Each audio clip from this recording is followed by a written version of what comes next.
तो अभी हम लोग देखने जा रहे हैं जे मीन्स 2026 में आया हुआ है क्वेश्चन। इसमें क्या कहता है, limit x tends to zero. कह रहा है क्या one minus cos alpha x हो, cos alpha plus one into x हो, और फिर उसने दिया है cos alpha plus two into x divided by sine square of x plus one into alpha.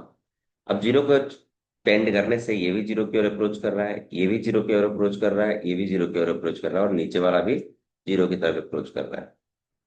तो हमें पता है कि लिमिट में अगर कोई मल्टीपल फंक्शन रहे और वो अपना नॉन जीरो वैल्यू दे तो हमें उसे पुट करके हटा लेना चाहिए।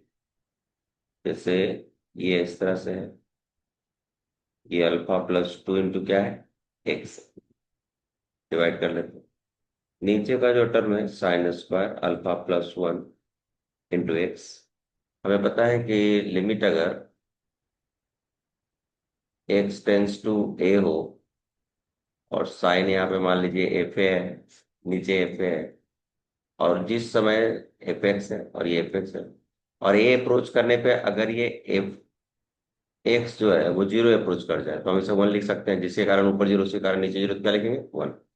अब इस फंक्शन को गौर से देखिए, पूरे के प्रोडक्ट में है। ये अगर पूरे के प्रोडक्ट में है तो इससे मल्टीप्लाई डिवाइड कर लेने से हमें क्या फायदा होगा कि जिस फंक्शन के कारण ऊपर जीरो हो रहा था उसी कारण नीचे जीरो होगा। ये पूरा का पूरा फंक्शन कन्वर्ट हो जाएगा और मिलेगा क्या, वन। तो थोड़ा क्वेश्चन सिंप्लीफाई हो जाएगा। अब अगले स्टेप में चलते हैं। तो हमारे पास है limit x tends to zero, one minus क्या है, cos alpha x, cos alpha plus one into क्या, x, cos alpha plus two into क्या, x, divided by alpha plus one का whole square into x square. अगर मान लेते zero approach करेंगे तब ये वन को अप्रोच करेगा, ये भी वन अप्रोच करेगा, ये भी वन अप्रोच करेगा। इसका मतलब ये जीरो अप्रोच कर रहा है और नीचे भी क्या अप्रोच कर रहा है, जीरो अप्रोच कर रहा है। अब हमारे पास यहाँ से दो ऑप्शन है, या तो हम एक्सपेंशन लगाते हैं या लॉपिटल लगाते हैं, लेकिन बहुत ज्यादा फंक्शन आने के बाद हमें लॉपिटल नहीं लगाना चाहिए। अदरवाइज हमें पता है कि तीन का प्रोडक्ट है और लॉपिटल लगाएंगे तो एक को डिफ्रेंशिएट करेंगे, दो को छोड़ेंगे, फिर से एक को डिफ्रेंशिएट करेंगे, दोनों को छोड़ेंगे, फिर से इसको डिफ्रेंशिएट करेंगे, दोनों को छोड़ेंगे, तो क्वेश्चन थोड़ा लेंदी बन सकता है। तो जब भी आर्गुमेंट जीरो को अप्रोच करे तो अच्छा ऑप्शन होता है हम एक्सपेंशन की तरफ बढ़े। एक्सपेंशन यूज करने से पहले इस बात का ध्यान रखना चाहिए कि या तो डिनोमिनेटर या तो डिनोमिनेटर का डिग्री क्लियर हो जाए। जैसे इसका डिग्री समझिए, इसका डिग्री क्लियर क्या है, एक्स स्क्वायर। अगर इसका डिग्री एक्स स्क्वायर है तो इसका मतलब है कि ऊपर के एक्सपेंशन का जो टर्म यूज करेंगे वो मैक्सिमम एक्स स्क्वायर तक करेंगे, बाकी टर्म जीरो हो जाएंगे। अब हमें पता है कि cos x का एक्सपेंशन क्या होता है, तो cos x जो होता है वो होता है one minus x square by क्या, टू फैक्टोरियल, एक्स बार फोर बाई क्या, फोर फैक्टोरियल, एक्स बार सिक्स बाई सिक्स फैक्टोरियल।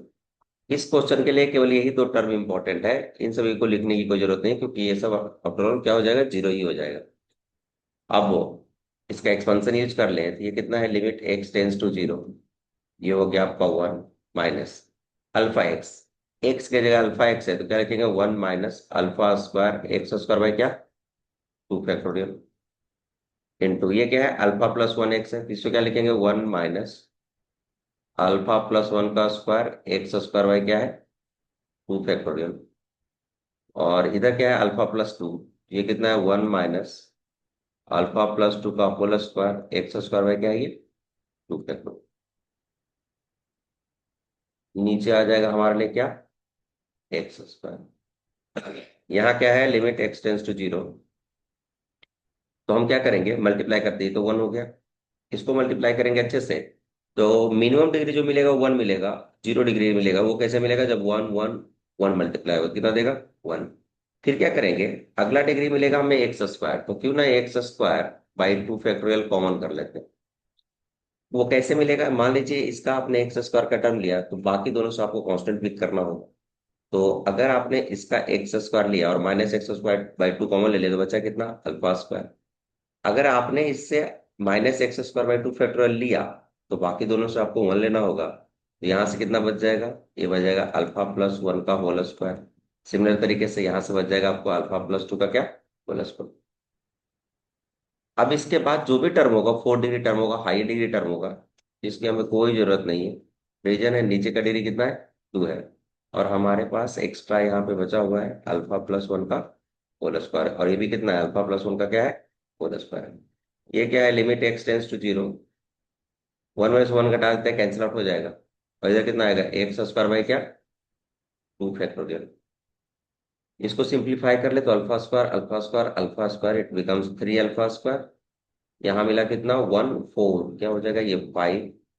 और यहाँ करेंगे 2ab तो हो जाएगा 2 अल्फा, यहाँ करेंगे 2ab तो 4 अल्फा, दैट इज क्या, 6 अल्फा, डिवाइडेड बाई हमारे पास आ जाएगा अल्फा प्लस वन का स्क्वायर इंटू क्या, एक्स स्क्वायर। और फाइनली इट कम्स आउट कितना, 2। लिमिट का आउटपुट देके रखा है उसने 2। चलिए पुट कर लेते हैं। अब देखिए आपका एक्स स्क्वायर कैंसिल आउट हो गया।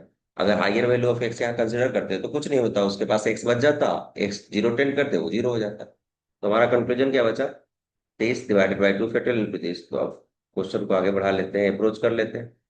तो 3 alpha square plus 5 alpha plus 6 alpha equals to ये 2 और ये 2, it becomes 4 times alpha square plus one, that is alpha square plus one plus क्या, 2 अल्फा। कैलकुलेशन कंप्लीट कर ले हम लोग, तो हमारे पास क्या आ जाता है, ये 3 अल्फा स्क्वायर उधर जाएगा, नॉट बिकम्स अल्फा स्क्वायर। ये 6 अल्फा है, इधर 8 अल्फा है, नॉट बिकम्स 2 अल्फा। ये क्या है, +4, ये इधर से आ गया 5, तो ये बचेगा हमारे पास -1 इक्वल टू क्या, 0। ना तो क्वेश्चन इज कि product of all possible value of alpha कितना है, सारे वैल्यूज जो है उसके प्रोडक्ट निकालने हैं। यहाँ से दिख रहा है हमें कि अल्फा टर्म में क्वाड्रेटिक मिला, इसका मतलब ये हुआ कि इसके 2 रूट्स होंगे। और अगर हम प्रोडक्ट ऑफ अल्फा निकालें, प्रोडक्ट ऑफ रूट्स निकाल लें, इसमें